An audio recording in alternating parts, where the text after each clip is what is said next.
Bom dia, manancial da vida, tudo bem com vocês? A paz do Senhor Jesus seja na sua casa, na sua vida, nesta manhã, né? Hoje, que é Dia das Mães, né? O Senhor nos deu um Dia das Mães diferente.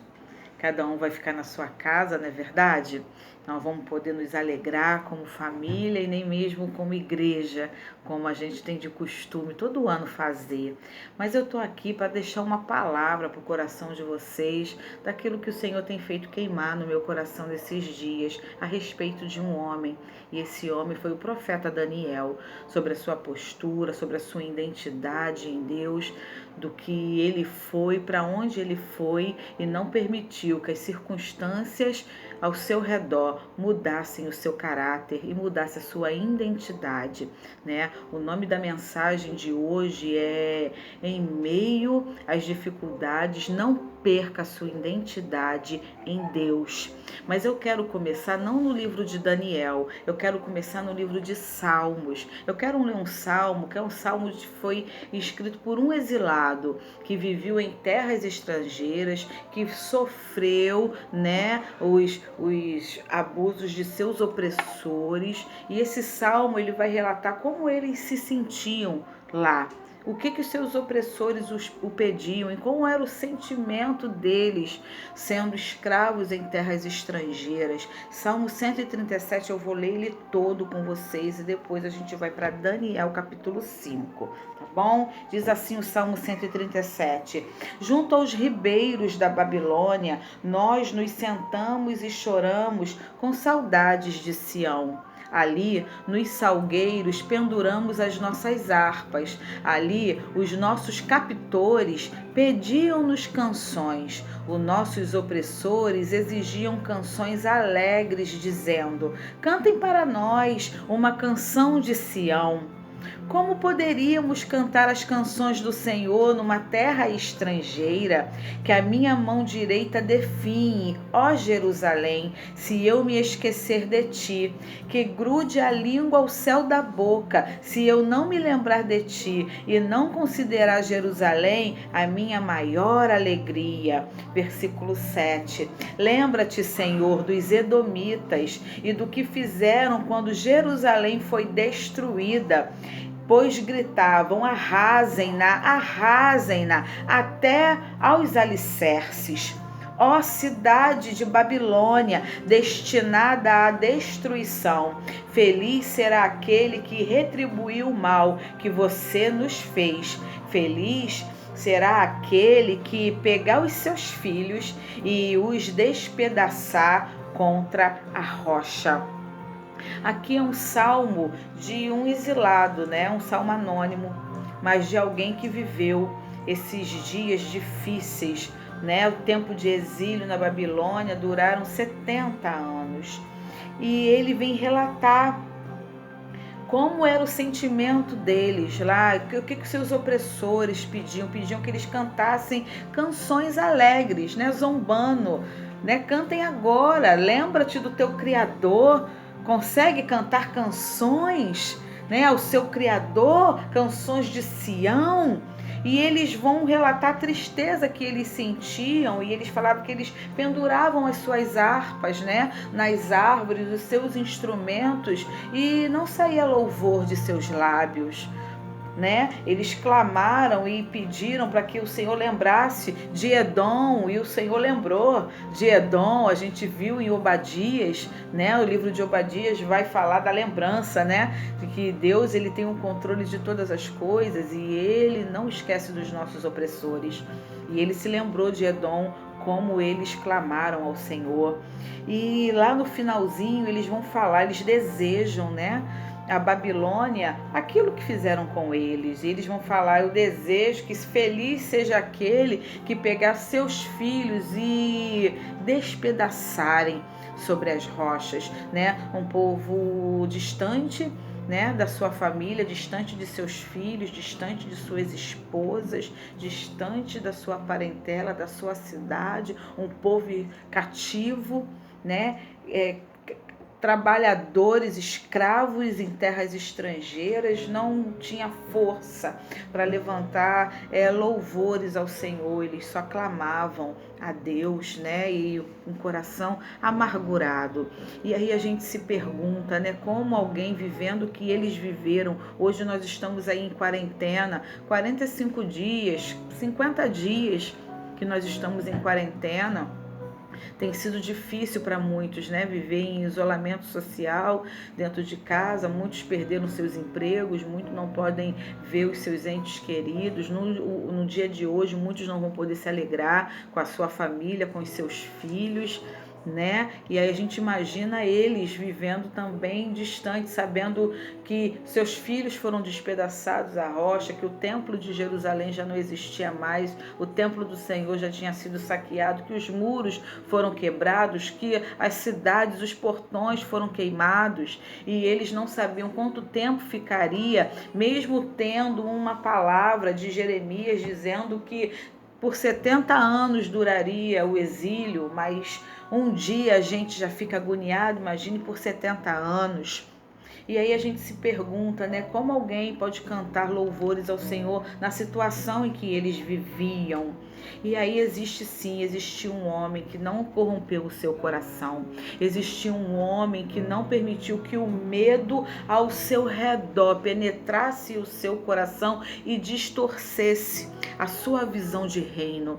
Existiu um homem que não permitiu, mesmo sendo tirado da sua terra, mesmo sendo tirado do seu reino, não permitiu que o reino de Deus saísse do seu coração. Existiu um homem, sim, que abriu os seus lábios e cantou louvores ao Senhor, e o louvor que saía dos lábios desse homem ei, existe um Deus no céu e Ele tem o controle de todas as coisas. Ele permitiu que tudo isso acontecesse e vai nos tirar daqui. E enquanto aqui nós estivermos em isolamento, distante da nossa parentela, distante da nossa terra, Ele tem o controle da nossa vida. E esse homem que levantou louvores ao Senhor e que não perdeu a sua identidade em Deus se chama Daniel. E é sobre ele que eu quero conversar com vocês agora e me ater somente ao capítulo 5. A gente poderia falar de muitos atos de Daniel no seu livro, mas eu quero me ater ao capítulo 5 de Daniel, que Nabucodonosor ele já não fazia mais parte do reino. Quem fazia parte do reino era Belsazar, e a Bíblia vai dizer que ele dá um banquete. E diz assim, o capítulo 5 começa assim: certa vez o rei Belsazar deu um grande banquete para 1000 dos seus nobres, e com eles bebeu muito vinho. Enquanto Belsazar bebia vinho, deu ordens para trazerem as taças de ouro e de prata que o seu antecessor Nabucodonosor tinha tomado do templo de Jerusalém, para que o rei e os seus nobres, as mulheres e suas concubinas bebessem nessas taças. Taças essas de ouro e prata que foi tirado do templo de Deus em Jerusalém na primeira incursão de Nabucodonosor da Babilônia. Foi levado os utensílios do templo e foi levado com eles alguns nobres. E no meio desses nobres foi levado Daniel, né, Ananias, Azarias e Misael. Foi levado juntamente para servir como eunuco na casa de Nabucodonosor. Havia sido profetizado por Isaías lá no capítulo 39. Isaías já falou, olha, os seus nobres serão arrancados de seus palácios, falou para Ezequias, e serão feitos eunucos na casa do rei da Babilônia. E assim foi feito. Daniel foi um dos eunucos levantados, né, na casa de Nabucodonosor. E Belsazar, ele pega esses utensílios que um dia foi retirado do templo de Deus e para beber bebida forte, para beber vinho, para escarnecer, de Deus através dos utensílios dele. E a Bíblia vai dizer no decorrer dessa história que Deus, por causa disso, por causa dessa profanação, envia uma mão que escrevia uma mensagem na parede. E o rei Belsazar, quando viu esta mão escrevendo uma mensagem na parede, a Bíblia vai relatar que ele ficou apavorado, das suas pernas tremerem e dele começar a gritar apavorado, ao modo que todos os nobres, as mulheres e as concubinas também começaram a gritar. E aí tem um fato interessante que no versículo 10, a Bíblia vai dizer que tendo a rainha ouvido esse alvoroço, escutado esse alvoroço, essa gritaria no salão do banquete, se levantou e disse assim: ó rei, vive para sempre. Não fique assustado e nem tão pouco pálido. Aí ela dá uma exclamação: existe um homem, e eu acho maravilhoso, porque em meio ao alvoroço, ao desespero, e ela não sabia o motivo do desespero, ela só ouviu a gritaria. E aí, para trazer um calento, para trazer um conforto, ela diz: ei, acalma o seu coração, rei, porque existe um homem. Ei, existe um homem aí do outro lado da telinha, existe uma mulher aí que no meio do alvoroço, alguém lembra do teu nome para trazer consolo, para trazer uma palavra de conforto, para trazer uma direção do céu para quem está em alvoroço. Porque a rainha, no entanto, não sabia o porquê da gritaria, mas ela disse: existe um homem, calma, existe um homem. E aí ela vai dar a descrição deste homem, que ela diz: em teu reino que possui os espíritos dos santos deuses. Na época de seu antecessor, verificou-se que ele era um homem iluminado e inteligente e cheio de sabedoria. E Nabucodonosor o nomeou chefe dos magos, dos antrólogos e dos adivinhos, né, no seu palácio. E aí o versículo 12, ela vai falar assim, ó: verificou-se que este homem, Daniel, a quem o rei dera o nome de Beltesazar, porque todos eles que eram trazidos para o rei de do reino de Nabucodonosor eram trocados seus nomes, né? Eram dados nomes babilônicos, como foi dado a Sadraque, Mesaque e Abednego. Para Daniel não foi diferente, foi dado o nome de Beltesazar, que significa Bel protege o rei, né? O Baal protege o rei. E ele tinha inteligência extraordinária. Isso é a rainha descrevendo Daniel. E ela diz assim, ó: o teu predecessor, o teu antecessor, Nabucodonosor, deu o nome de Beltesazar. Mas uma coisa eu te falo: chame por Daniel. Ei, chame por Daniel. Deixa eu falar uma coisa para você, igreja. O Senhor conhece-nos pelo nosso nome. Ele nos chama pelo nome. Daniel foi dado um nome babilônico, mas ele era reconhecido pelo seu nome. Ele era reconhecido por Daniel. Sabe, ele não perdeu a sua identidade em terras estranhas. A rainha reconheceu, porque tem que reconhecer.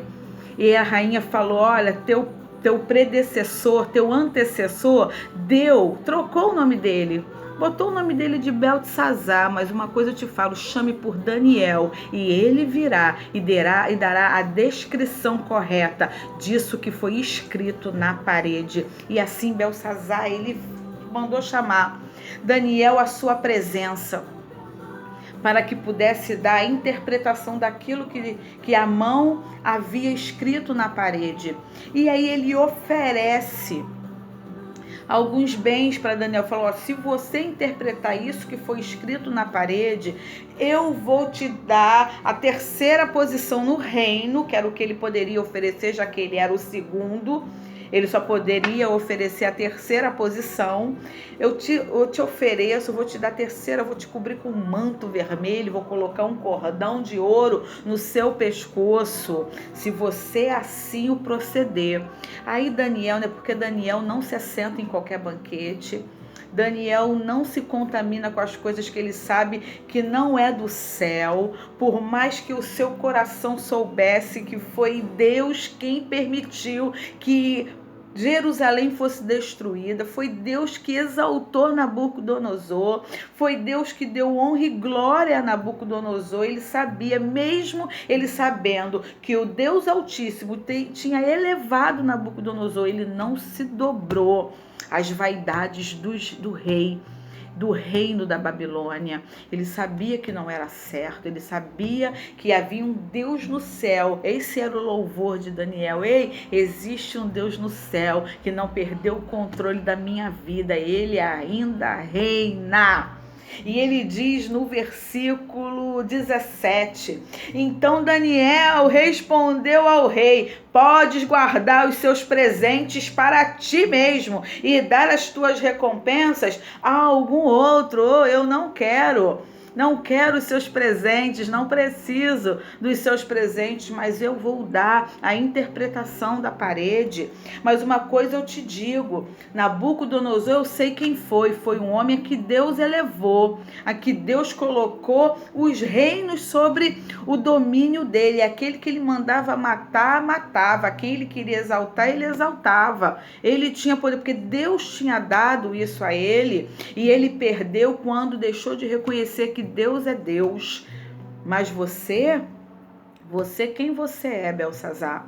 Nabucodonosor foi elevado, depois, por causa da soberba do seu coração, foi abatido por Deus, e depois Deus o elevou novamente, porque ele reconheceu que Deus era Deus e ele se humilhou. Mas você não se humilha. E porque você não se humilha, eu vou dar a descrição que o Senhor escreveu na parede para ti. E ele fala, ó: por isso enviou a mão que escreveu as palavras da descrição, por causa da soberba do coração e porque ele profanou os utensílios do templo de Deus. E falou assim, ó: esta é a inscrição que foi feita: Mene, Mene, Tekel, Persim. E este é o significado destas palavras. Mene, Deus contou os seus dias do teu reinado e determinou o seu fim. Tekel, foste pesado na balança e achado em falta. Pérez, teu reino foi dividido e entregue aos medos e persas. Foi o fim do reinado de Babilônia. E o Senhor entregou Babilônia na mão de Dario. E ele morreu naquele mesmo dia, diz a palavra. Ele não morreu, ele foi morto. Ele foi morto naquele mesmo dia, e o Senhor entregou Babilônia na mão dos medos e persas. E Daniel não se deixou curvar e se contaminar por mais um banquete do rei e pelos presentes que ele sabia que não pertencia a ele. Ele não perdeu a sua identidade do céu. Ei, nesses tempos difíceis, não perca a sua identidade do céu. Deus te conhece pelo teu nome. Não permita que o medo que assola o mundo possa penetrar no seu coração e distorcer a imagem de que você é. Deus tem guardado o seu coração. Daniel, ele tinha convicção de quem era Deus, por isso se submetia à sua vontade, porque toda pessoa que tem consciência de quem Deus é, se submete à sua vontade. Submeta-se à vontade do Senhor nesses tempos difíceis e Deus te exaltará, guardará a tua casa, guardará a tua vida, guardará os seus filhos nesses tempos cruéis que temos vivido. Na época de Daniel não foi diferente, foi bem pior do que temos vivido hoje, mas ele não deixou que a identidade do céu fosse perdida na vida dele. Amém, queridos? Fiquem com essa palavra no seu coração. Que Deus te abençoe rica e poderosamente. No nome santo e poderoso de Jesus. Deus te abençoe.